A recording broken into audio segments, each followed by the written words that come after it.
comment allez-vous? Bien j'espère. Alors, enfilez quelque chose de chaud puisque aujourd'hui on part en Amérique du Sud sur les côtes chiliennes et péruviennes. Mesdames, messieurs, je vous présente...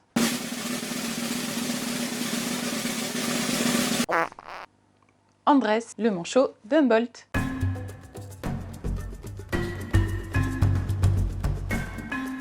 De son nom scientifique Sphenicus humboldti, le nom de Humboldt lui a été attribué en hommage au naturaliste et explorateur Alexander von Humboldt. Andrés est un animal grégaire et vit en petites colonies appelées rockeries. Comme je vous le disais donc, on retrouve les manchots de Humboldt sur les côtes chiliennes et péruviennes en Amérique du Sud. Andrés pèse entre 3,5 et 5 kg et a une durée de vie de 20 ans en milieu naturel et 30 ans en captivité. Il fait entre 65 et 70 cm de hauteur. Oh mais il est mignon ce petit pingouin! Attends, ce quoi? Bah ce pingouin. Ok. Qu'on soit bien clair sur une chose. Messieurs, dames, attention, il ne s'agit pas d'un pingouin, mais bien d'un manchot. La raison pour laquelle on confond les deux est due à une mauvaise traduction. En anglais, manchot se traduit par penguin, tout comme en allemand, en russe et en espagnol. Ces espèces qui sont pourtant différentes se traduisent par le même mot dans ces langues. Le manchot de la famille des Sphenicidae vit dans l'hémisphère sud, tandis que les pingouins de la famille des Alcidés vivent dans l'hémisphère nord. Ces oiseaux nagent d'ailleurs sous l'eau et volent. Il reste malheureusement à ce jour qu'une seule espèce de pingouin et il s'agit du pingouin Alca torda, que vous pouvez d'ailleurs observer sur les côtes de Bretagne.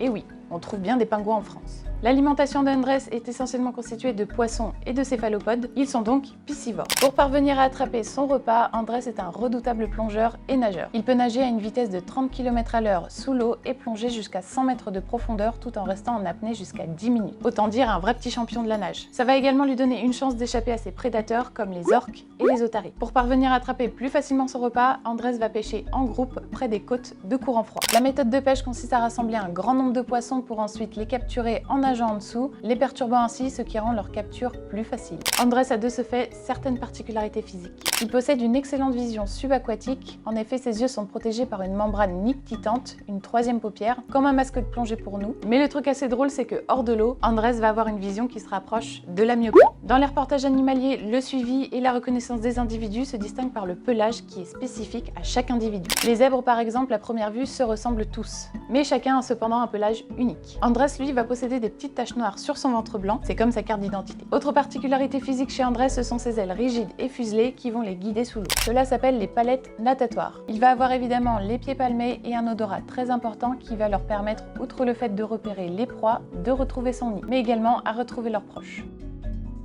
Parlons maintenant de leurs plumes dont ils s'occupent énormément. Le lissage des plumes chez les manchots est très important pour garder son plumage en bon état. Il possède également une glande uropygienne située à la base de la queue qui va sécréter une huile isolante et imperméabilisante qu'il va ensuite répartir sur ses plumes à l'aide de son bec. Les différentes couches de plumes chez Andrés lui permettent une parfaite isolation. La couche d'air entre la peau et les plumes lui assure une très bonne flottabilité. Parlons maintenant un peu de reproduction. Andrés va uniquement se reproduire quand les ressources alimentaires sont jugées suffisantes. En effet, une fois les partenaires trouvés, le couple restera ensemble jusqu'à la fin de leur vie.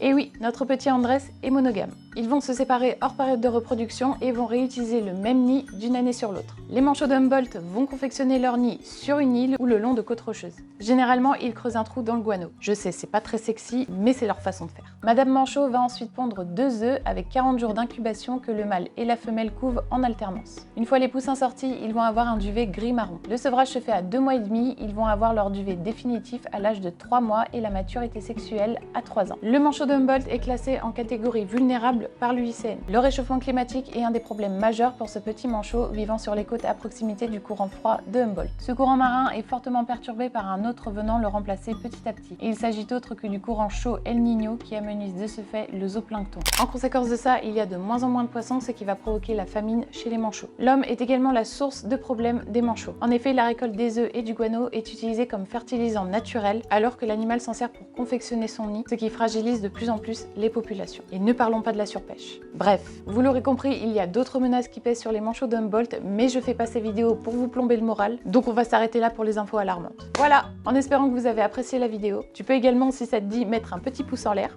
Aussi, souscrire à un petit abonnement, c'est pas grand chose et ça fait toujours plaisir. En vous souhaitant une bonne journée ou soirée, et nous on se dit à la semaine prochaine. Ah et j'allais oublier, t'as plus le droit à l'erreur concernant les pingouins.